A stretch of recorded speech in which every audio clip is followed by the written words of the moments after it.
ہمارے سارے معاشرے میں اچھا جب اوپر سے دباؤ آ رہا ہے تو چھوٹوں میں کیا ایک ایپ پیدا ہوا ہے، وہ خوش آمد ہے. وہ صاحب کے عتاب سے تبھی بچ سکتے ہیں جب خوش آمد کریں. مکھن لگائیں، مکھن بڑا ملتا ہے توڑے دفتراں چ. اور میرے نبی نے فرمایا لا تطرونی اطرا. خوش آمد کیسے کہتے ہیں؟ میرے اندر ایک کوالٹی ہے ہی نہیں اور وہ میرے ڈھول بجا دے اس کا. اور میرے نبی کی صفات اتنی ہیں کہ ساری دنیا کے علامے کہتے کہتے لکھتے لکھتے بولتے بولتے مر جائیں، ایک ذرہ ادا نہیں ہو سکتا. اور پھر فرما رہے ہیں لا تطرونی اطرا. دیکھو میری خوشامد نہ کرنا، میری خوشامد نہ کرنا، میری خوشامد نہ کرنا. آپ کی تو خوشامد ہو ہی نہیں سکتی، آپ کی تو مداح پوری نہیں ہو سکتی. تو خوشامد تو مداح کے بعد ہوتی ہے، وہ تو حمد و ثنا اور مدح کے بعد خوشامد ہوتی ہے. یہ اپنے آپ کو نہیں کہہ رہے، آپ کو کہہ رہے ہیں جو بڑے صاحب ایسی کرسیوں پہ بیٹھتے ہیں. اور صرف صاحب کی بات نہیں، ہر جگہ جہاں بھی کرسی ہے اور وہاں چھوٹے کو عزت اور احترام نہیں ہے تو چھوٹے کے پاس ایک ڈبی مکھن کی ہر وقت ہوگی. وہ ضرور لگائے گا کہ صاحب نو کہ میں جان چھڑائیں. وہ اس کو سیزر کینچی سے سیزر یونان بنا دے گا. سبحان اللہ، واہ واہ. اور آپ نے کہا یا معاذ، یہ بات چھڑ گئی تو تھوڑی سی کھوجو بھی سیرت کی بات ہے. یا معاذ ایاک والتمہد فانہ الذبح. معاذ کبھی کسی کی خوشامد نہ کرنا، یہ اگلے کو ذبح کر دینے والی چیز. جتنا انسان بے وقوف خوشامد سے بنتا ہے اتنا کسی چیز سے نہیں بنتا. انسان کے پاس ایک علم ہوتا ہے باہر سے، ایک علم میں سیکھوں ڈاکٹر رانجھا صاحب سے، ایک علم خود میرے پاس ہو. جو میرے پاس ذاتی علم ہے وہ طاقتور ہے اس علم سے جو مجھے وانی صاحب سے ملا یا رانجھا صاحب سے ملا، چونکہ جو میں خود جانتا ہوں وہ زیادہ پاورفل ہے. لیکن ایک جگہ پر آ کر یہ الٹا ہو جاتا ہے کہ آدمی اپنے بارے میں جانتا ہے اچھی طرح کہ میں ایسا نہیں ہوں، پھر بھی خوشامد سن کے پاگل ہو جاتا ہوں تو واقعی میں ہاں ہی ہو جاتا. اور پھر فیصلے غلط ہوتے ہیں، پھر نظام ٹوٹتے ہیں. ہمارے ادارے تباہ ہونے کا ایک سبب خوشامد. اور خوشامد کیوں ہو رہی کہ بڑا بدتمیز ہے معافی چاہنے کے ساتھ، کہ اس کی زبان میں مٹھاس نہیں ہے، وہ چھوٹے کو عزت نہیں دیتا. میرے نبی نے تو اولاد سب سے بڑی نوکر ہوتی ہے. یعنی باپ اگر بیٹے کو اللہ نہ کرے کسی بات پہ قتل کر دے تو شرعاً باپ پر قتل کی سزا نہیں ہے. بیٹا قتل کرے تو اس کو بغیر جنازے کے دفن کیا جائے، اس کا جنازہ بھی نہیں. اگر بیٹا باپ کو قتل کرے تو اس کا جنازہ بھی نہیں. اور اس کے اگر بچے ہیں تو کوئی وراثت میں ان کا حق کوئی نہیں ہے. اور باپ اگر بیٹے کو قتل کر دے تو اس پر پھانسی نہیں ہے، قتل نہیں ہے شرعاً. ویسے کوئی قاضی اپنے ثوابدید پر کوئی سزا دے دے سالوں کی مہینوں کی تو الگ بات ہے. اتنا بڑا حق ہے. تو جتنی غلامی اولاد کے لیے ہے وہ ہے جس ماں نے 9 مہینے اٹھایا ہو. ایک شخص آیا حضرت عبداللہ بن عمر کے پاس، عبیداللہ بن عمر کے پاس، حضرت میں نے ماں کو حج کرایا کندھے پہ بٹھا کے، میں نے ماں کا حق ادا کر دیا. تو انہوں نے کہا ولا تلقۃ واحدہ. تلقہ کسے کہتے ہیں؟ جب بچہ پیدا ہوتا ہے تو ماں کو دردوں کی لہریں اٹھتی ہیں اور وہ بے شمار اٹھتی ہیں، تڑپا کے رکھ دیتی ہیں. اس ایک لہر کو تلقہ کہتے ہیں. ایک لہر، جو ایک لہر اٹھ کے چلی جاتی ہے اور پیچھے دوسری آ رہی ہوتی ہے، اس ایک لہر کو تلقہ کہتے ہیں. تو عبیداللہ بن عمر فرمانے لگے ابھی ایک لہر کا بھی حق ادا نہیں ہوا. یعنی یہ حق ادا ہو ہی نہیں سکتا. عبداللہ بن عمر سے کسی نے پوچھا حضرت میں نے اپنے ماں کو خراسان سے کندھے پہ بٹھایا، خراسان یہ جو ایران میں، اور میں مکہ پہنچا کندھے پہ بٹھا کے سارا حج کرایا تو میں نے ماں کا حق ادا کیا. انہوں نے کہا ولا ظفرۃ واحدہ. تیری ماں تجھے سنبھالتے ہو جب تھک کے گہرے گہرے سانس لیتی تھی نا، ابھی ایک سانس کا بھی حق ادا نہیں ہو. اتنا حق رکھا ہے. میں قربان جاؤں اپنے نبی کی سیرت پر. آپ نے فرمایا اکرموا اولادکم، اپنی اولاد کو بھی عزت دو، اپنی اولاد کو بھی عزت دو۔ ماتحت کو عزت دینا یا چھوٹوں کو عزت دینا تو اس سے بھی بڑی بات بن جاتی، جو تمہاری جن کو قتل بھی کر دو تو تمہارے اوپر کوئی مقدمہ نہیں بن سکتا ہے۔ آپ نے کہا اپنی اولاد کو عزت دو، کہ ان کے اندر عزت بھرو گے تو وہ واپس آئے گی۔ جب ہر وقت ڈنڈا چڑھا ہوا ہے، کتنا پڑھ لیا، کتنے اے آ گئے، کتنے بی آ گئے، کتنے سی آ گئے، جب ہر وقت ان کے سروں پہ یہ تلوار، 3 سال کے بچے کو اسکول میں مائیں ڈال دیتی ہیں، ان سے بڑا ظالم کون ہوگا؟ 3 سال کا بچہ بھی اسکول جانے کے قابل ہوتا ہے، وہ تو ماں کی گود کے لیے ہوتا ہے۔ 7 سال تک میرا نبی کہتا ہے نماز پڑھنے کا نہ کہو، نماز جیسے فریضے کو جو سب سے زیادہ شریعت میں ہائی لائٹ ہوا ہے، 7 سال تک وہاں نماز بھی نہ تو کیا کرو کہ پیار دو، چھاؤں دو، جھولی دو، گود دو۔ جو ماں 2 بچوں کو تنگ ہو کے اور جا کے اسکول پھینک آتی ہے کہ میری جان بخشی جائے، 30 بچوں کو ایک ٹیچر کیسے سنبھالے گا یا سنبھالے گی؟ اپنے بچوں کو اسکول ڈال دیا تو بیکن والوں کے پاس یا گرامر والوں کے پاس یا جتنے بھی اسکول ہیں ان کے پاس تو محبت کوئی نہیں، وہ تو ایک ڈیل ہو رہی ہے۔ ہمارے اسکول کے ہمارا جو نظام تعلیم ہے وہ کاروبار بن چکا ہے۔ معذرت کے ساتھ ہاتھ جوڑ کے کہتا ہوں، ہمارا نظام تعلیم نہیں ہے، ہمارے تعلیمی ادارے تو کاروبار بن چکے ہیں، ہمارے ڈاکٹر تاجر بن چکے ہیں۔ جب قوموں پہ زوال آتا ہے تو یہ چیزیں ظاہر ہوتی ہیں۔ ایسے ایک لطیفہ ہے کہ اچھا اوپر سے تنخواہیں تھوڑی،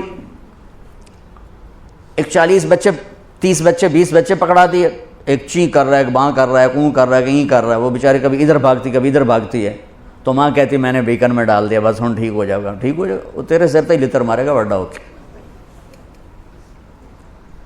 ایک ٹیچر بچوں کو پڑھا رہی تھی، تھکی ہوئی اور تنگ آئی ہوئی، کہا بچوں بولو CUP سپ، تو بچے کہنے لگے مس CUP تو کپ ہوتا ہے، کہ نہیں بولو CUP سپ۔ تو انہوں نے بچوں نے پھر کہا مس CUP کپ ہوتا ہے، انہوں نے کہا اتنی تھوڑی تنخواہ میں CUP سپ ہی رہے گا، کپ نہیں ہو سکتا۔ میں قربان جاؤں، میرے نبی نے کہا اکرموا اولادکم، اپنی اولاد کو عزت دو۔ سب والدین بیٹھے ہوئے ہیں، ماں باپ بیٹھے ہیں۔ میرے نبی خود کیسے عزت دیتے تھے؟ یہ میرے نبی کا گھر ہے، یہ آپ کی بیٹی فاطمہ کا گھر ہے، بیچ میں 2 گھر ہیں، تیسرا کا چوتھا گھر حضرت فاطمہ کا، اور آنا جانا کبھی کبھی نہیں ہے، ہر دوسرے تیسرے دن آنا ہے، روز بھی آنا ہے، چونکہ ساتھ تو گھر ہیں۔ اور آپ کو اپنی اولاد میں سب سے زیادہ پیار حضرت فاطمہ، میرے جگر کا ٹکڑا ہے، جس نے اسے سکھ دیا اس نے مجھے سکھ دیا، جس نے اسے تکلیف دی اس نے مجھے تکلیف۔ فاطمہ میری بیٹی جنت کی عورتوں کی سردار ہے، ایسے خوبصورت فضائل تو کسی کو نہیں ملے۔ میرے بیٹے حسن حسین جنت کے نوجوانوں کے سردار ہیں۔ فاطمہ تو، میں، یہ دونوں، یہ علی، ہم 5 قیامت میں اکٹھے ہوں گے۔ میرے نبی چیئر پر بیٹھے ہوئے ہیں، زمین پر بیٹھے ہوئے ہیں، چارپائی پہ لیٹے ہوئے ہیں، اور حضرت فاطمہ انٹر ہوتی ہیں، ہم سب والدین بیٹھے ہوئے ہیں۔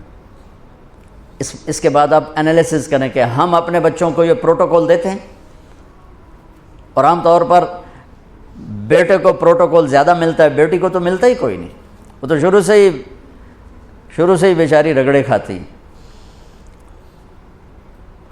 حضرت فاطمہ انٹر ہوئیں، آپ کی نظر پڑی، آپ کھڑے ہو جاتے، تعظیم میں کھڑے ہو جاتے تھے۔ ہم بڑوں کے لیے کھڑے ہوتے ہیں نا، ہونا بھی چاہیے، کوئی ادب ہے، احترام ہے، یہ ہمارا ایک کلچر ہے، بہت اچھا ہے۔ لیکن میرے نبی کیا کر رہے ہیں؟ بیٹی کے لیے کھڑے ہو رہے ہیں، اور کھڑے نہیں رہتے تھے، تیزی سے آگے بڑھتے تھے۔ تو اب میں نے لگام لگی، میں جا نہیں سکتا، وہ تیزی سے آگے بڑھتے تھے اور جا کر حضرت فاطمہ کا ہاتھ پکڑ لیتے تھے، اور ہاتھ پکڑ کے بوسہ لیتے تھے، پھر ہاتھ چھوڑتے نہیں تھے، ہاتھ پکڑے پکڑے یوں تشریف لاتے، اور پہلے کہتے بیٹھو یہاں، پہلے حضرت فاطمہ کو بیٹھاتے، اس کے بعد خود بیٹھتے تھے۔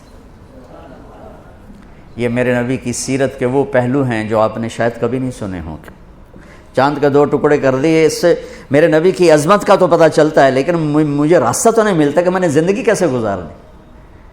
ہم اپنے نبی کو بیان بھی کرتے ہیں تو معجزات کو بیان کرتے ہیں، جو ہمارے لیے اس میں عظمت تو موجود ہے، ایمان عقیدہ تو موجود ہے، لیکن رہبری تو یہاں سے ملے گی جو میں آپ کو نبی کی لائف بتا رہا ہوں. کھڑے ہو جاتے. اور حضرت فاطمہ بھی اپنے ابا کے ساتھ یہی کرتی تھی. پھر اولاد کا بھی کہ جو ہی اللہ کے نبی انٹر ہوتے، وہ بیٹھی ہیں، وہ لیٹی ہیں، وہ کوئی کام کر رہی ہیں، ایک دم بجلی کی تیزی کے ساتھ جاتی، اپنے باپ کا ہاتھ پکڑ کے بوسہ لیتی، پھر ہاتھ نہیں چھوڑتی تھیں، ہاتھ پکڑے پہلے اپنے حبیب والد کو بٹھاتی، پھر اس کے بعد خود بیٹھتی تھیں. میرا نبی چھوٹوں سے یوں کر کے دکھا گیا. آپ بڑے افسر اگر چھوٹوں کو عزت دیں گے تو آپ کے دفتر جھوٹ سے پاک ہو جائیں گے، آپ کے دفتر منافقت سے پاک ہو جائیں گے، آپ کے دفتر خوشامد سے پاک ہو جائیں گے، غلط فیصلوں سے پاک ہو جائیں گے. جب آپ کو کوئی مشورہ دینے والا صحیح مشورہ ہی نہیں دے گا تو آپ پر وہی تو آتی نہیں کہ آپ صحیح فیصلے کریں. ہمارے فیصلے کتنے غلط ہوتے ہیں آپ کو اندازہ ہی نہیں، کیونکہ آپ لوگ اسلام آباد میں بیٹھے ہیں، ٹھنڈے دفتروں میں بیٹھے ہیں، ٹھنڈے ایڈیٹوریم میں بیٹھے ہیں، کانفرنس بھی ٹھنڈے ایڈیٹوریم میں ہے، تو چکوالج کی ہو رہا ہے تو انہوں کی پتہ، جہاں پانی کی بوند نہیں مل رہی، اوپر سے نظام ہو خوشامد والا تو تباہی ہے. عبد الملک ابن مروان اموی بادشاہوں میں، مروان کے بعد پہلا جب بادشاہ بنا تو جو جیسا بھی تھا، لیکن اس کی آپ بات سنیں. جب وہ بادشاہ بنا کہا بھائی دیکھو چند باتیں میری سن لو، اپنی درباریوں سے کہا میری چند باتیں سن لو، کوئی میرے سامنے جھوٹ نہ بولے.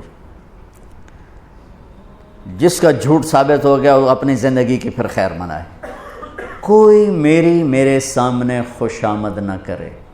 میں جتنا اپنے آپ کو جانتا ہوں اتنا تم مجھے نہیں جانتے ہو، لہذا کوئی میری خوشامد نہ کرے. اور کبھی مجھے کسی کے خلاف نہ بھڑکایا جائے. میں بادشاہ بن چکا ہوں، میری تلوار نیام سے باہر ہے، اگر مجھے کسی نے غلط کسی کے خلاف بھڑکا دیا اور میری تلوار چل گئی تو صرف میں مجرم نہیں ہوں گا، وہ بھی مجرم ہوگا، پھر ان کی بھی نسلیں برباد ہوں گی. لہذا کوئی میرے سامنے کسی کی شکایت نہ کرے میرے سامنے.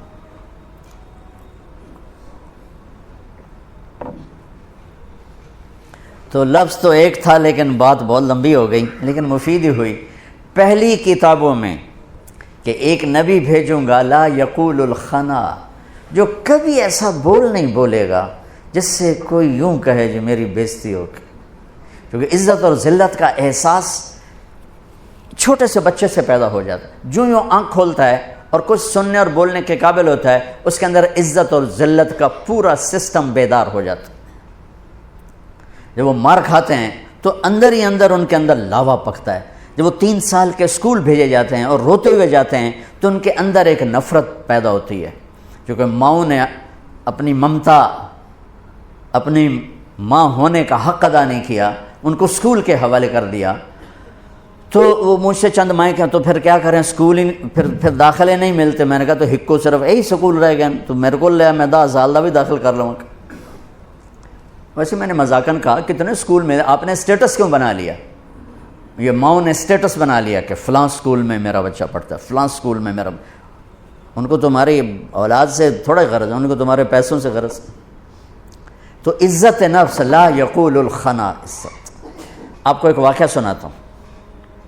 یہ واقعہ میرے گھر کا ہے، یعنی میں نے کہیں سے سنا نہیں، گھر کا ہے. جب ٹریکٹر نہیں ہوتے تھے تو بیلوں پہ کاشت ہوتی تھی. تو میرا تعلق ایک زمیندار گھرانے سے.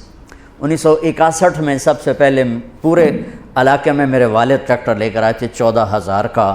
تو بڑی ہل ہو گئی بھی میاں لبک 14,000 کا ٹریکٹر لے آئے. 14,000 وہ 1,000 کو نہیں دیکھتا تھا اس وقت. تو 14,000 کا ٹریکٹر، وہ تو سارے دھوم مچ گئی کہ میاں لبک 14,000 کا ٹریکٹر لے لے.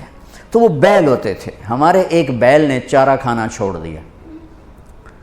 تو 1-2 دن تو نوکر نے نوٹس نہیں لیا. تیسرے دن انہوں نے کہا میاں صاحب داند کہتے ہیں ہماری زبان میں، داند جڑا بیل ہے چارہ نہیں، پٹھے نہیں کھا رہا. تو ابا جی نے مرحوم نے بلایا ڈاکٹر. اس نے دیکھا، انہوں نے کہا جی کچھ نہیں، ٹھیک ہے، کوئی مسئلہ نہیں ہے. تو یہ بیچارہ کیوں نہیں کھا رہا؟ کہا ایک پتہ کوئی نہیں. تو ایک دیسی حکیم تھا ہمارے قریب، تو والد صاحب مرحوم نے گھوڑے پر ایک نوکر کو بھیجا کہ جاؤ اس کو اٹھا کے لاؤ. اس کو لے کر آئے تو اس نے بیل کو یوں دیکھا، کہنے لگا میاں صاحب انہوں پٹھے کون پاندا ہے؟ تو ایک ہمارا نوکر تھا اللہ دتا کسائی، تو اس کو دتو کسائی کہتے تھے. کہا ابا جی نے کہا جی اے ہے دتو، اوے اوریا. اس کو بلایا، بیل کے سامنے بٹھایا، جوتا اتارا اور 5-7 اس کے سر میں مارے، ٹھا ٹھا ٹھا. کہنا جی پٹھے پاؤ. پٹھے پائے تو وہ کھانے لگا. یہ میں آپ کو گھر کا واقعہ سنا رہا ہوں، گھر کا، سنائی نہیں سنا رہا ہوں، اپنے گھر کی بتا رہا ہوں. ابا جی نے کہا ایک ہی جادو ہے. انہوں نے کہا جادو نہیں ہے، یہ آپ کے نوکر نے اس کو کہیں کوئی سوٹیاں مار دی ہیں اور یہ وٹ کھا گیا تھا. اس کو غصہ چڑھا ہوا تھا کہ میں نے اس مارے کیوں، میں تو چنگا بھلا کام دے رہا. آج جب میں نے اس کی ٹھکائی کی تو اس کو تسلی ہوگی میرا بدلہ ہو گیا، اس پٹھے کھا لے. عزت نفس تو جانور بھی چاہتا ہے. ہم ماتحت کو ذلیل کریں، اوپر والوں کو مکھن لگائیں، نیچے والوں کو ذلیل کریں. یہ مائیں اپنے بچوں کو ماریں بھی صحیح، پھر کہیں ان کی وہ خدمت بھی کریں، یہ کیسے ہوگا؟ اور ایک واقعہ میرا چشمدید ہے. ایک میرے والد صاحب کو گھوڑے رکھنے کا شوق تھا، تو بڑے نسلی گھوڑے رکھا کرتے. ایک گھوڑا سفید رنگ تھا، اسے نکرا کہتے ہیں، تو بہت خوبصورت اور بہت خوبصورت چلتا تھا. کوئی غلطی سے اس کو چھانٹا مار دیتا تو غصے میں کھڑا ہو جاتا تھا، چلتا نہیں تھا. پھر بڑی دیر کے بعد جب اس کا غصہ ٹھنڈا ہوتا پھر چلتا تھا. ایک دن میں اور میرا چھوٹا بھائی ہم دونوں تانگے پر، اور ہمارا کوشوان اس کو چلا رہا، چاچا گامو مرحوم اس کا نام تھا. تو اس نے اس کو چھانٹا مار دی. یہ میرا دیکھا واقعہ ہے. وہ کھڑا ہو گیا، وہیں کھڑا ہو گیا. اس نے سارے زور لگائے، ہلا نہیں. 3-4 آدمی بولا. جب ایسے کبھی گھوڑا تانگے میں کھڑا ہو جاتا تھا تو پھر ایک دیہاتی ٹرک تھا، 2-3 آدمی ادھر پہیے کو گھماتے تھے. پہیہ گھوم کر جب وہ تانگے کی لگتی تھی نا اس کو ہک اس کے پشت میں ہی پیچھے، تو پھر وہ چل پڑتا تھا. تو انہیں 3-4 ادھر زور لگا لی، وہ ہلا ہی نہیں. اب دیکھیں اس نے کیا کیا. وہ نیچے آیا اور اپنی پگڑی اتاری اور اس کے پاؤں پہ رکھ کے کہنے لگا اللہ دا نام ہے ہن تا ٹور پاؤ. یقین مانے میں آپ کو آنکھوں دیکھا بتا رہا ہوں. اس کے بعد اس نے آ کے لگام اٹھائی، گھوڑا چل پڑا. لائی آپ سیرت النبی کا ایک لفظ لے لیں تو آپ سب کے لیے کافی ہو جائے گا، میرے لیے کافی ہو جائے گا، ان مستورات کے لیے کافی. کہ ہم میٹھا بول نہیں بولتے. بطور ماں مجھے کیسے بولنا چاہیے ہم نہیں بولتے. بطور باپ مجھے کیسے بولنا ہے نہیں بولتے. بطور بھائی مجھے کیسے بولنا ہے ایسا بول ہم نہیں بولتے. بطور باس مجھے ماتحت کے ساتھ کیسے بولنا ہے ہم نہیں بولتے. بطور مالک مجھے نوکر کے ساتھ کیسے بولنا ہے ایسا ہم نہیں بولتے. ایک دوست کے ساتھ مجھے کیسے بولنا ہم نہیں بولتے. تو سارے معاشرے میں آگ لگ گئی، محبت نام کی شے مٹ گئی. وفا تم نہ دیکھو گے ہرگز کسی میں، زمانہ وہ ایسا عجیب آ رہا ہے. تو وفا محبت کیسے اٹھتی ہے؟ جب یہ ناگن بن جاتی ہے. میرے رب کی قسم پوری دنیا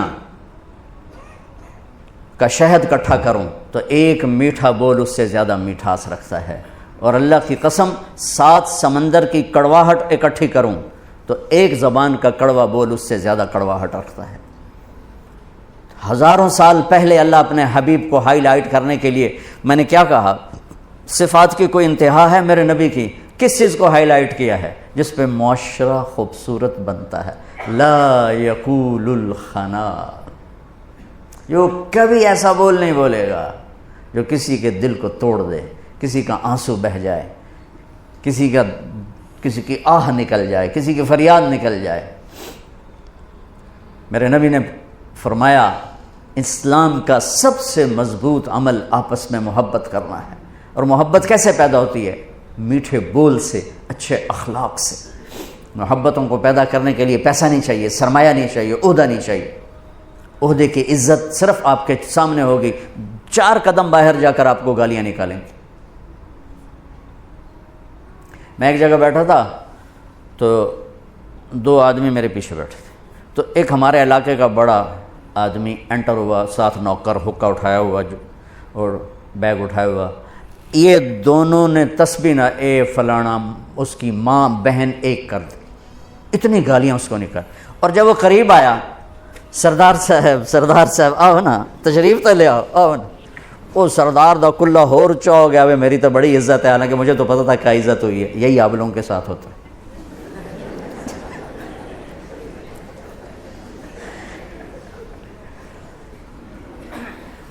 اگر آپ دلوں میں بسنا چاہتے ہیں، ایک لفظ پہ عمل کر لیں. جانور بھی آپ سے پیار کریں، انسان تو انسان ہے، جانور بھی آپ سے ایک زبان کا بول میٹھا کر لیں. کتنی ہی کڑواہٹ ہو پی جائیں، پی جا ایام کی تلخی کو بھی ہنس کے ناصر، غم کے سہنے میں بھی قدرت نے مزہ رکھا ہے. سبحان اللہ. میرے نبی نے فرمایا، معاذ تمہیں ساری شریعت کا خلاصہ بتاؤں؟ اور کس کو کہہ رہے ہیں؟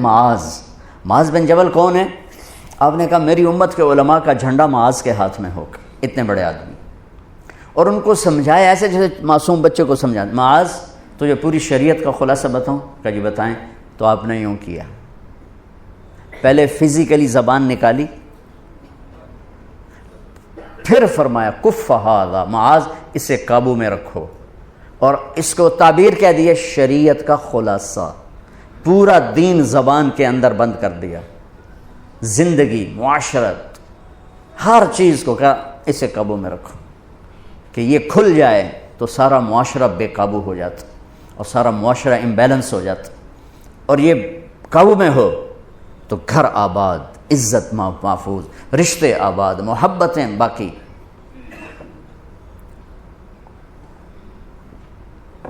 اور چونکہ یہ مشکل کام تھا تو یوں دکھا کے کیا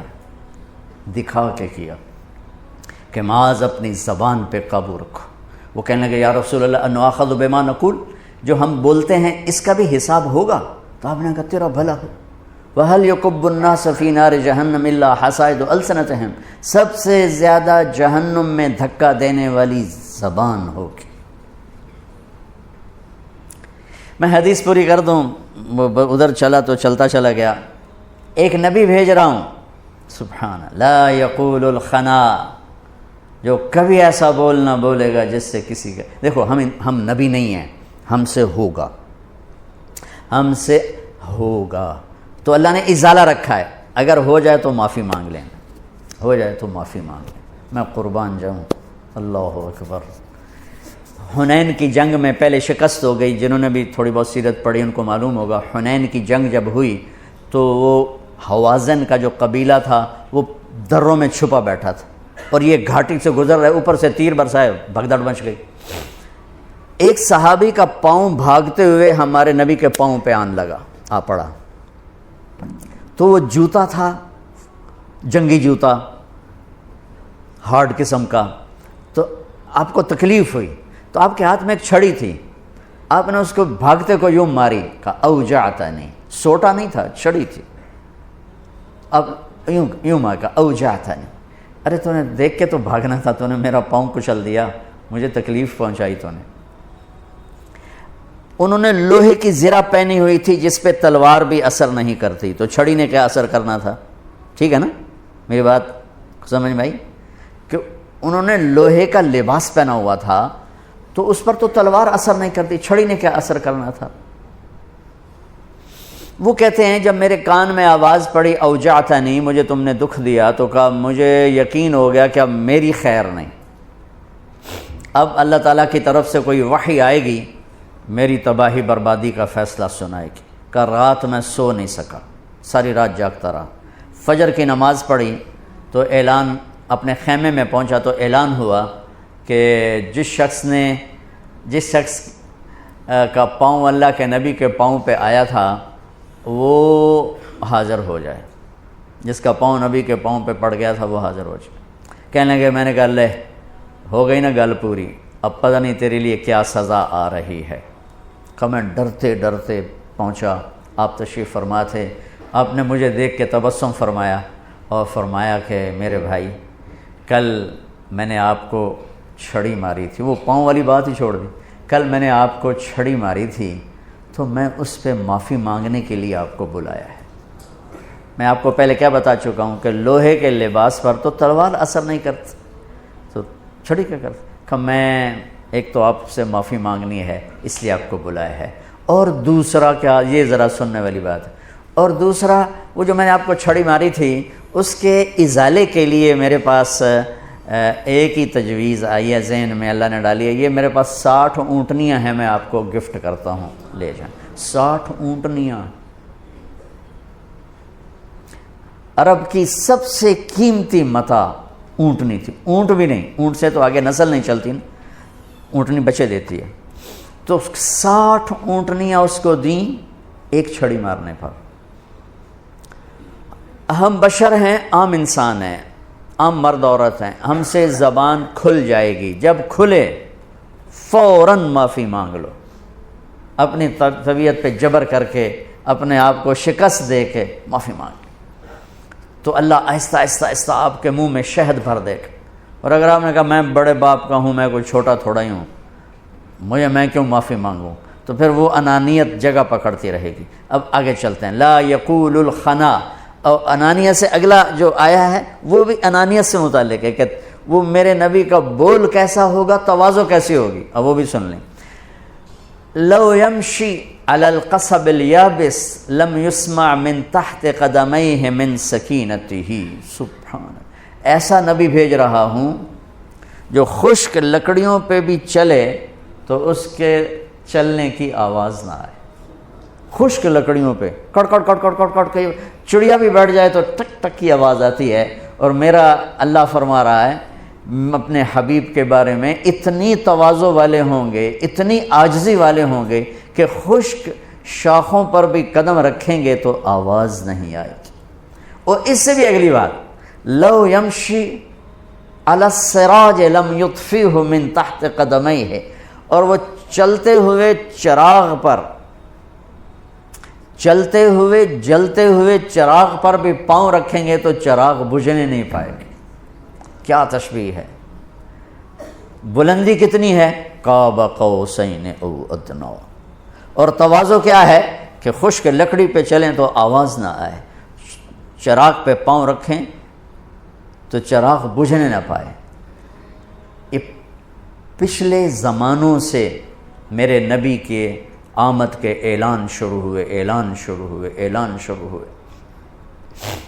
موسیٰ علیہ السلام نے ایک دفعہ اللہ سے پوچھا، چلو اور پیچھے جاتا ہوں، آدم علیہ السلام نے اپنے بیٹے سے فرمایا، شیث علیہ السلام، جن سے ہمارے نبی کی نسل جڑتی ہے، واحد ہمارے نبی ہیں جن کی نسل، جن کی پیڑھی، جن کا نسب آدم علیہ السلام تک محفوظ ہے، آج تک کسی کا نسب حضرت آدم تک نہیں پہنچا۔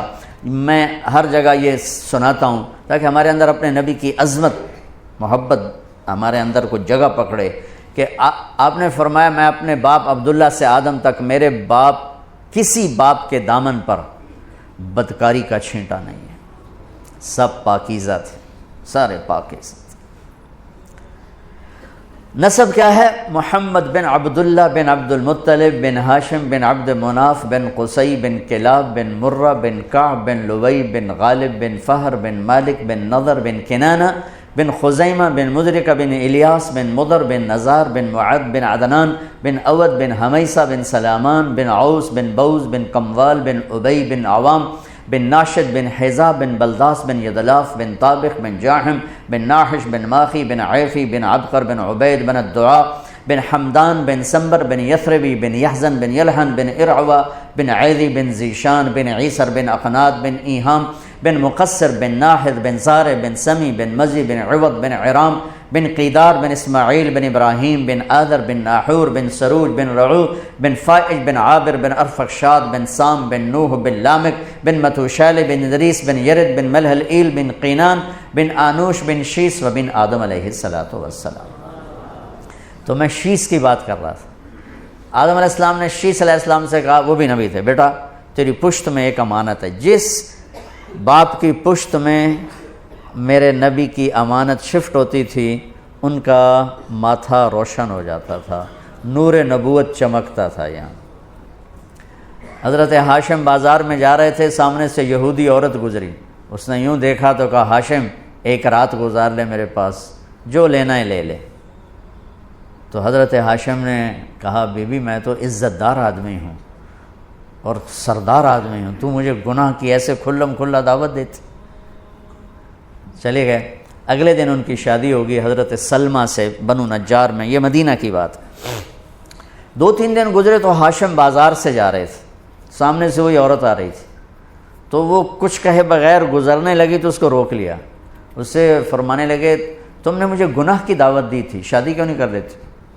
تو اس نے یوں دیکھا، کہنے لگی ہاشم مجھے غلط نہ سمجھنا، میں عزت دار عورت ہوں، میں نے تیرے ماتھے پر نور نبوت دیکھا تھا، آخری نبی کا نور دیکھا تھا، تو مجھے طلب ہوئی کہ وہ میرے پاس آ جائے، میں اس کے لیے وسیلہ بنوں، لیکن وہ تو سلمہ کے نصیب میں تھا، وہ لے گئی، مجھے نہیں چاہیے، مجھے غلط نہ سمجھو۔ حضرت عبداللہ کے ساتھ بھی یہی پیش آیا۔ مکہ کے بازار میں جا رہے تھے، سامنے پرانی کتابوں کی عالم خاتون گزرے، اس نے دیکھ کر کہا عبداللہ تیری جان بچانے پہ 100 اونٹ لگے تھے، میں 100 اونٹ دیتی ہوں، ایک رات میرے ساتھ گزار۔ تو انہوں نے بھی یہی جواب دیا، بی بی مجھے غلط نہ سمجھو، میں عزت دار ہوں۔ کچھ جب شادی ہوگی حضرت آمنہ سے اور وہ نور نبوت ادھر چلا گیا، تو وہ خاتون ملی تو فرمانے لگے تم مجھے گناہ کی دعوت تو دے رہی تھی، شادی کر لو۔ تو اس نے بھی یہی کہا کہ آپ مجھے غلط نہ سمجھیں، آپ کے ماتھے پہ آخری نبی کا نور تھا۔ وہ آمنہ کے پاس چلا گیا، مجھے ضرورت نہیں، میں شریف عورت ہوں۔ تو میرے نبی کے جتنے آبا ہیں، اجداد ہیں، وہ سب اس نور کے امین تھے، اس کو لے کے چلتے چلتے چلتے چلتے یہاں تک کہ حضرت عبداللہ پر آ کر تو آدم علیہ السلام حضرت شیش علیہ السلام سے کہہ رہے ہیں بیٹا تیری پشت میں ایک امانت ہے، وہ تیرے باپ سے بھی زیادہ قیمتی ہے۔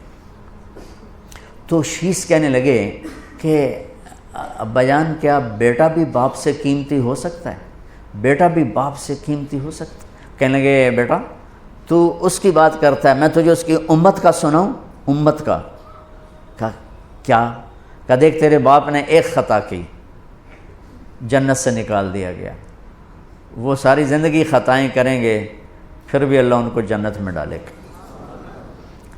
تیرے باپ نے ایک خطا کی، بیوی سے جدا کر دیا گیا، وہ صبح سے شام تک خطائیں کریں گے، ان کو ان کی بیویوں سے جدا نہیں کیا جائے گا۔ تیرے باپ نے ایک خطا کی، کپڑے اتار دے، ینزع عنہما لباسہما، وہ صبح سے شام تک خطائیں کریں گے، اللہ تعالیٰ ان کے لباس نہیں اتارے گا۔ تیرے باپ نے ایک خطا کی، 40 سال کے رونے کے بعد توبہ قبول ہوئی، وہ زندگی بھر کی خطائیں ایک بول پہ اللہ ان کی معاف کر دے گا، کہیں گے یا اللہ معاف کر، اللہ کہے گا جاؤ معاف کر دے۔ تو پہلی کتابیں کہہ رہی ہیں ایک نبی آئے گا، ان اللہ تعالی یرید ان یدبر امرا ویقضی شأنا ویرید ان یبعث امیا من الامیین لا یقول الخنا لو یمشی علی القصب الیابس لم یسمع من تحت قدمیہ ولو یمشی علی السراج لم یطفئہ من تحت قدمیہ وَأَجْعَلُ السَّكِينَةَ لِبَاسَهُ وَالْبِرَّ شِعَارَهُ وَالْحَقَّ مَنْطِقَهُ وَالْعَفْوَ وَالْمَعْرُوفَ خُلُقَهُ الصِّدْقَ وَالْوَفَاءَ تَبْعَهُ الْهَدْيَ إِمَامَهُ الْإِسْلَامَ مِلَّتَهُ أَحْمَدُ اسْمَهُ أَهْدِي بِهِ بَعْدَ الضَّلَالَةِ وَأَرْفَعُ بِهِ بَعْدَ الْخَمَالَةِ وَأُكْثِرُ بِهِ بَعْدَ الْقِلَّةِ وَأُغْنِي بِهِ بَعْدَ الْعَيْلَةِ وَأَسْتَنْقِذُ بِهِ فِئَامًا مِنَ النَّاسِ عَظِيمًا مِنَ الْهَلَكَةِ۔ یہ ایک لمبی حدیث ہے، روایت ہے جس کے میں نے چند ٹکڑے آپ کو سنائے اور آگے تبرکاً پورا پڑھ کے سنا دیا کہ جس میں آپ کی پوری سیرت کا سکیچ اللہ تعالیٰ نے آنے سے ہزاروں سال پہلے بیان کر دیا کہ تواضع ان کا لباس ہوگا، سچائی ان کا بول ہوگا، معاف کرنا، درگزر کرنا ان کے اخلاق ہوگے، وعدہ نبھانا، سچ بولنا ان کا مزاج ہوگا، اسلام ان کا دین ہوگا، اور ہدایت کے وہ امام ہوں گے۔ ان کے برکت سے ہزاروں نہیں، لاکھوں نہیں، کروڑوں انسانوں کو جہنم سے نجات ملے گی، بھوکوں کو کھانا ملے گا، ننگوں کو کپڑا ملے گا، گمراہوں کو ایمان ملے گا، ہدایت ملے گی، بھٹکے ہوئوں کو راستہ ملے گا۔ یہ ہزاروں سال پہلے بات چلی۔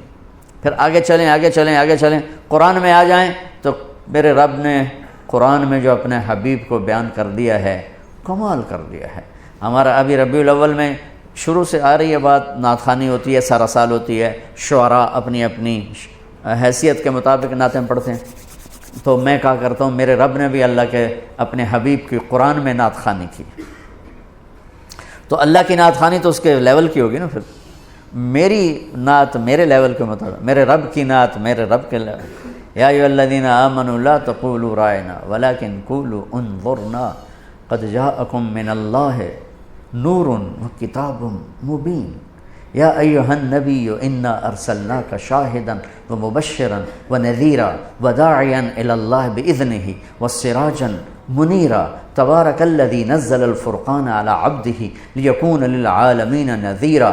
فلا وربک لا یؤمنون حتی یحکموک فیما شجر بینہم ثم لا یجدوا فی انفسہم حرجا مما قضیت ویسلموا تسلیما. الم نشرح لك صدرك ووضعنا عنك وزرك الذي انقض ظهرك ورفعنا لك ذكرك والضحى والليل اذا سجى ما ودعك ربك وما قلى وللآخرة خير لك من الاولى ولسوف يعطيك ربك فترضى فلنولينك قبلة ترضاها قد نرى تقلب وجهك في السماء فلنولينك قبلة ترضاها فول وجهك شطر المسجد الحرام والنجم اذا هوى ما ضل صاحبكم وما غوى وما ينطق عن الهوى ان هو الا وحی یوحى علمه شدید القوى ذو مرة فاستوى وهو بالافق الاعلى ثم دنا فتدلى فكان قاب قوسين او ادنى فاوحى الى عبده ما اوحى ما كذب الفؤاد ما راى افتمارونه على ما يرى ولقد رآه نزلة اخرى عند سدرة المنتهى عندها جنة المأوى اذ يغشى السدرة ما يغشى ما زاغ البصر وما طغى انا اعطيناك الكوثر فصل لربك وانحر ان شانئك هو الابتر. یہ سب میرے نبی کی نعت خوانی ہے. میں نے ترجمہ نہیں، ایک آیت کا ترجمہ کرتا ہوں، ایک آیت. سبحان جو میرے نزدیک پورے قرآن میں آپ کی شان میں سب سے بلند، پورے قرآن یہ ساری آیات قرآنیہ میں ایک ترجمہ ہے کہ میرے نبی نے کہا واہ میرے نبی واہ کیا کہنے آپ کے، یوں کہہ لو کہ اللہ کہہ رہا واہ میرے نبی واہ کیا کہنے آپ جیسا کوئی ہے ہی کوئی. وہ کیا ہے؟ وَلَسَوْفَ يُعْطِيكَ رَبُّكَ فَتَرْضَىٰ. آپ کا رب آپ کو اتنا دے گا کہ آپ خوش ہو جائیں، خوش ہو جائیں، آپ راضی ہو جائیں. اور یہ آیت بڑی عظیم الشان ہے، اور اس میں لفظ فا اور بھی عظیم، صرف فا، صرف ایک فا، فی بھی نہیں، صرف فا. فَتَرْضَىٰ. عربی واحد زبان ہے جس میں حرف کا بھی مطلب ہوتا ہے. ہماری اے بی سی کا کوئی مطلب نہیں، الف با تا سین کا کوئی مطلب نہیں، لیکن عربی کے حروف کا بھی مطلب ہے. اب میں یہاں بیان کیوں کر رہا ہوں کہ اللہ راضی ہو جائے. آپ سب خواتین و حضرات کیوں آئے ہیں کہ اللہ راضی ہو جائے. لیکن نہ مجھے پتہ ہے نہ آپ کو پتہ ہے کہ ہماری اس ایمانی اور دینی محفل پر اللہ راضی ہے بھی صحیح کہ نہیں. یہ تو ہمیں موت پہ پتہ چلے. ہم نماز کیوں پڑھتے ہیں؟ اللہ راضی ہو جائے. سچ کیوں بولتے ہیں؟ اللہ راضی ہو جائے. صحیح کیوں تولتے ہیں؟ اللہ راضی ہو جائے. حج زکوٰۃ روزہ کیوں؟ اللہ راضی. لیکن راضی ہے یا نہیں ہے یہ موت پہ پتہ چلے گا. صرف صحابہ سے اللہ نے کہا میں آپ سے راضی ہو گیا، لقد رضی اللہ عن المؤمنین، میں ایمان والے صحابہ سے راضی ہو گیا. ساری دنیا سے کہتا مجھے راضی کرو. موسیٰ علیہ السلام کو بلایا آؤ طور پہ میری بات سنو. موسیٰ علیہ السلام نے دوڑ لگا دی تو اللہ نے کہا دوڑ کے کیوں آئے ہو؟ ما اعجلک عن قومک، بھاگ کے کیوں آئے ہو؟ کہ عجلت الیک رب لترضیٰ، یا اللہ اس لیے بھاگ کے آیا ہوں کہ تو خوش ہو جائے، تو راضی ہو جائے. تو ہماری ساری محنتوں کا جو آخری پوائنٹ ہے وہ یہ کہ اللہ راضی ہو جائے. تو جو رب کل کائنات سے کہتا ہے مجھے راضی کرو، وہ کہتا ہے کہ میں نے آپ کو راضی کرنا ہے. یہ یہاں بڑائی ہے چھپی ہوئی. فا کا مطلب ہے کہ میرے محبوب آپ کو میں آپ کے ساتھ وہ کرنے والا ہوں کہ خود آپ کے بھی تصور میں نہیں، آپ کو وہ دینے والا ہوں کہ آپ کے بھی تصور میں نہیں ہے. آپ دیکھتے ہی خوش ہو جائیں، اور آپ کو خوش دیکھنا میری خوشی ہے. ایک مثال سے فا کا ترجمہ واضح کرنا چاہتا ہوں. کسی کو اس کی سوچ کے مطابق ملے تو کوئی وہ ایکسائٹمنٹ نہیں ہوتی، زیادہ ملے تو وہ ایسے ایسے ہوتے. ہم دونوں واقعے میرے ساتھ پیش. ہم اشارے پر رکے تو یہ میرا بیٹا یوسف پیچھے بیٹھا ہوا تھا، تو ایک فقیر آ گیا، تو اس نے نا 100 روپے نکال کے آگے کی. میں نے کہا بیٹا دعا نہیں ملے گی، پیچھے کر. میں نے 1000 نکال کے دیا، وہ اچھل کے شیشے میں آ کے لگا اور اتنی دعائیں دیں، اتنی دعائیں دیں. اس سے پہلے کا ہم پشاور میں تھے تو وہاں مسجد محبت خان ہے، وہاں سے دوسری مسجد میں جا رہے تھے، تو میرے ساتھ پہلی دفعہ نا UAE کے عرب شہزادے آئے تھے جماعت میں وقت لگانے، تو ایک شہزادہ اور میں پیچھے گاڑی میں بیٹھے ہوئے تھے اور باقی دوستوں کے بیٹھنے کا انتظار کر رہے تھے پھر اکٹھے موو ہوں، تو ایک پٹھان فقیر مانگتا آ گیا، خدا دا پارا خدا دا پارا، بڑا ٹھنڈا ٹھنڈا خدا دا پارا کرتا کرتا آ کے نا یوں لگ کے شیشے کے ساتھ کھڑا ہو گیا۔ اب وہ انتظار میں ہے کہ بڑی گاڑی ہے تو 1 روپیہ نکلے گا، باقی کوئی اس زمانے، یہ 84 کی بات ہے، میں آپ کو لفظ فا کی وضاحت کرنا چاہتا ہوں۔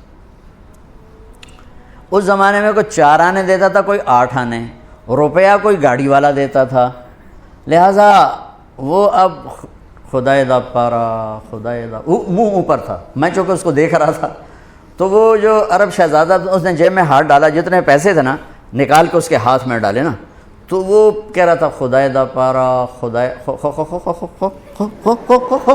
وہ جو بھاگا دوڑ لگائی اس کو خدا بھی یاد نہیں، وہ کرتا ہوا خدا بھی نہیں کہہ سکا، اتنا بھاگا، مجھے بڑی ہنسی آئی۔ میں نے کہا بھائی شیخ ہمارے غریب فقیروں کو تم برباد نہ کرو، ہم نے تو 4 آنے 1 روپیہ دینا ہوتا ہے، تو نے اتنا کچھ دے دیا، اب یہ ہر گاڑی کے ساتھ یہی کرے گا خدا دا پارا۔ آگے پٹھان بیٹھا، وہ بھی سخی نہیں ہوتا معذرت کے ساتھ، تو 4 آنے ملیں گے۔ تو میں آج تک 84 دیکھیں نا 34 سال ہو گئے، لیکن میرے اندر وہ گڑ گیا، تو میں نے فا کو یہاں سے سمجھا، تفسیر پڑھنے سے فا کو، کسی مفسر نے لفظ فا کی شرح نہیں کی، اس واقعے نے میرے سامنے فا کو کھول دیا کہ اللہ فرما رہے ہیں میرے حبیب عسیٰ ان یبعثک ربک مقاما محمودا، وہ تو مقام محمود طے ہو چکا ہے، ٹھیک، اور آت محمدن الوسیلہ، جو ہم ایک دعا ہے اذان کے بعد، آپ کے لیے مقام وسیلہ طے ہو چکا ہے، لیکن اللہ کہہ رہا ہے فا میں وہ دینے والا ہوں جو آپ کے خواب و خیال میں بھی نہیں میرے محبوب، کہ آپ ایک دم اپنے رب، سبحان، آپ اپنے رب پہ راضی ہو جائیں گے۔ اللہ اکبر اللہ اکبر، یعنی جو کچھ میں فیل کر رہا ہوں اس کو میں ڈیلیور نہیں کر پا رہا، کہ اللہ جیسی ہستی، اللہ لا الہ الا ہو الحی القیوم لا تأخذه سنة ولا نوم له ما في السماوات وما في الأرض من ذا الذي يشفع عنده إلا بإذنه يعلم ما بين أيديهم وما خلفهم ولا يحيطون بشيء من علمه إلا بما شاء وسع كرسيه السماوات والأرض ولا يؤوده حفظهما وهو العلي العظيم اللہ نور السماوات والارض مثل نوره كمشکاة فيها مصباح اللہ الذي يبدأ الخلق ثم يعيده اللہ الذي رفع السماوات بغير عمد ترونها هو اللہ الذي لا اله الا هو قل هو الله احد اللہ الصمد لم يلد ولم يولد ولم يكن له كفوا احد۔ کہتا ہے میرے محبوب آپ مجھ پہ راضی ہو جائیں گے، اللہ اکبر،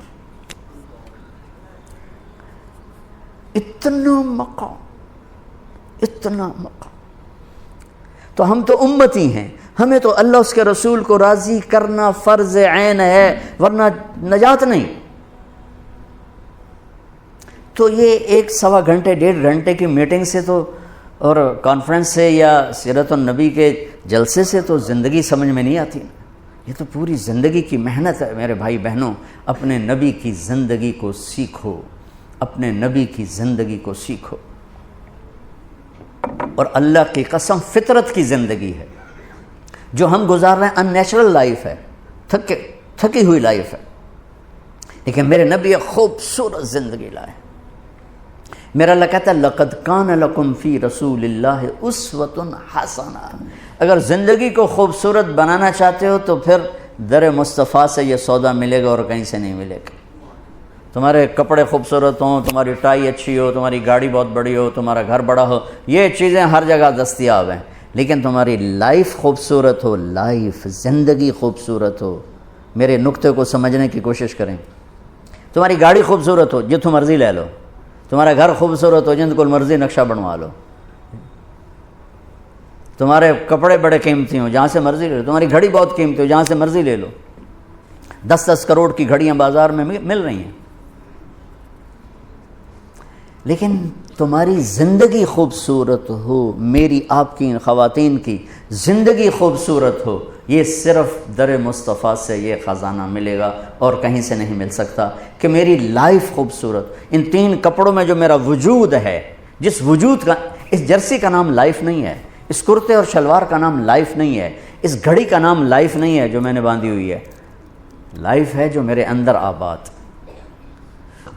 وہ خوبصورت ہو جائے، اللہ تعالیٰ کہتا ہے اس کے لیے میرے نبی کے پاس ہی آنا پڑے گا اور کہیں سے بھی نہیں۔ ڈوب جاؤ اپنے حبیب کی زندگی میں، ڈوب جاؤ، غوطہ لگاؤ۔ جو اللہ تعالیٰ ہمارے شاعر کی قبر روشن کرے، علامہ اقبال، اپنے من میں ڈوب کر پا جا سراغ زندگی۔ یہ ڈوبنا ہے در مصطفیٰ پہ جا کے، تو ایک خوبصورت لائف ملے گی، ایک خوبصورت زندگی ملے گی۔ پھر جب افسر ہیں یا ماتحت ہیں، عورتیں یا مرد ہیں، پڑھ ہیں یا ان پڑھ ہیں، مالدار ہیں یا غریب ہیں، آپ کی لائف اللہ حسین بنا دے گا، خوبصورت بنا دے گا، چونکہ یہ علم اور کسی کے پاس نہیں۔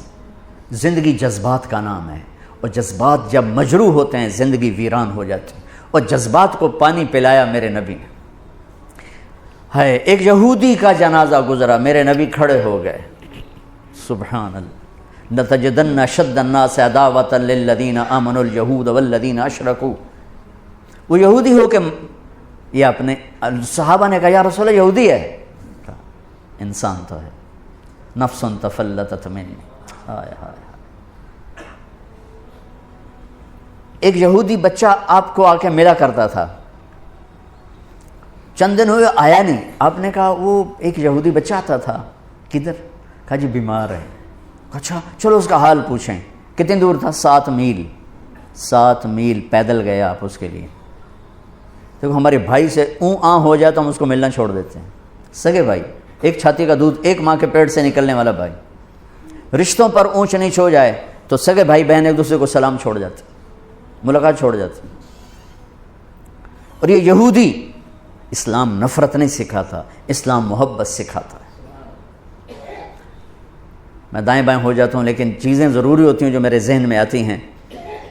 میرے نبی نے فرمایا میرے بیٹے انس، میری ایک عظیم الشان سنت، عظیم الشان کا لفظ میری یادداشت میں صرف یہیں ہے اور کہیں نہیں ہے۔ میرے بیٹے انس، میری ایک عظیم الشان سنت ہے، اگر تو اس پہ قابو پا گیا تو جنت میں میرا ساتھی ہو جائے گا۔ جنت کا ملنا بھی بڑی وڈی شے ہے، لیکن جنت میں نبی کا پڑوس ملنا تو جنت تو بھی وڈی شے ہے۔ تو آپ کہہ رہے ہیں میرا ساتھی ہو جائے گا۔ کہا جی کیا ہے؟ کہ وہ یہ ہے ان استطعت او قال ان قدرت۔ بیٹے ذرا مشکل ہے کام، نبی کے پڑوس میں گھر چاہیے تو پیسے تو زیادہ ہی لگیں گے نا، تھوڑے پیسوں سے تو نہیں۔ میں ان استطعت او قال ان قدرت، اس میں لفظ سے جو ایک معنی اشارہ ہو رہا ہے، میں وہ اشارہ بتا رہا ہوں، لفظ کا ترجمہ نہیں کر رہا ہوں، اس میں جو اشارہ وہ بتا رہا ہوں کہ بیٹے ذرا زور لگانا پڑے گا اور چوکھا ہی زور لگانا پڑے گا میری اس سنت کے لیے۔ پگڑی بھی سنت ہے، داڑھی بھی سنت ہے، لیکن عظیم سنت میرا نبی یہی فرما رہے ہیں۔ اور پھر کہا ان تصبح و تمسی، بیٹے یہ ساری زندگی کا زور لگانا ہوگا، یہ ایک دفعہ کے سے نہیں ہوگا، ساری زندگی تجھے پسینہ بہانا پڑے گا، تب تو میری اس سنت پہ قابو پائے گا، لیکن تجھے ملے گا تجھے میں مل جاؤں گا۔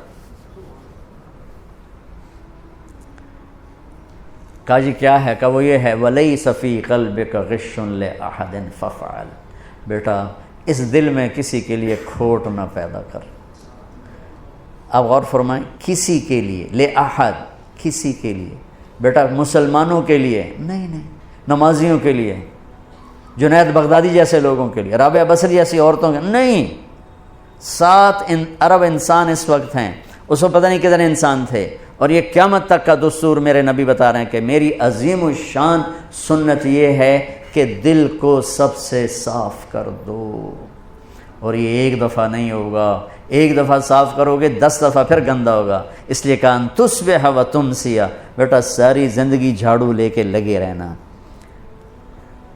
کل جو گھر کی صفائی ہوئی تھی آج وہ کام نہیں آئے گی، آج پھر صاف کرنا پڑے گا، یہ ساری خواتین جانتی ہیں. کل جو لان کو صاف کیا تھا اور کل جو لاؤنج کو صاف کیا تھا، آج پھر جھاڑو چلے گا.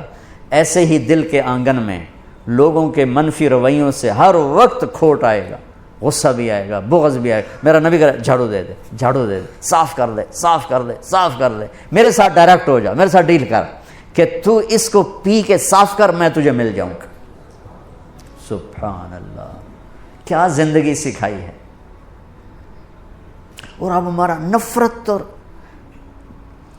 مثلا ایک آدمی جو دیندار ہے نا، وہ بے دین لوگوں سے نفرت کرتے ہیں. ایک یہ جو کلاسیفیکیشن ہے نا، جی ہم تو دنیا دار ہیں، یہ دیندار ہیں، یہ بہت بڑی گمراہی ہے. ہر مسلمان دنیا دار ہے اور دیندار ہے. جس نے کہا لا الہ الا اللہ محمد رسول اللہ، وہ دیندار ہے. جس کے پاس کھانے کو روٹی ہے وہ دنیا دار ہے. لیکن شیطان نے کیا چکر چلا ہے؟ دیندار. ان کے اندر تکبر ڈال دیا. پردے والی عورت بے پرد کو ایسے دیکھتی ہے جیسے پتہ نہیں آگے کوئی کافر آ گئی. تو پگڑی والا داڑھی والا بغیر داڑھی والے کو ایسے دیکھتا ہے جیسے یہ مسلمان ہی کوئی نہیں ہے. لا شعور کی بات کر رہا ہوں. لا شعور میں دیندار ایک تکبر پیدا ہو گیا. اور ہم دنیا دار ہیں جی، ہم دنیا دار ہیں، رشوت حلال، بدکاری حلال، جھوٹ حلال، ہر شے حلال. اور جی ہم تو دنیا دار ہیں. ارے تجھے کس نے کہا تو دنیا دار؟ تو دیندار پہلے ہے. دنیا کون ہے جو دیندار نہیں؟ جس نے لا الہ الا اللہ محمد رسول اللہ پڑھا ہے. اور کون ہے جو دنیا دار نہیں؟ جو ایک وقت کی روٹی کھاتا ہے، ایک چھت کے نیچے رہتا ہے، دنیا دار تو ہے. لیکن شیطان نے ایسا چکر ڈالا، ہم تو دنیا دار ہیں، چل شراب بھی حلال، بدکاری بھی حلال، ہر شے حلال ہوگی، اور ہم تو دیندار ہیں. تکبر پیدا ہو کے. اور میرے نبی نے تکبر کی جڑوں کو کاٹا.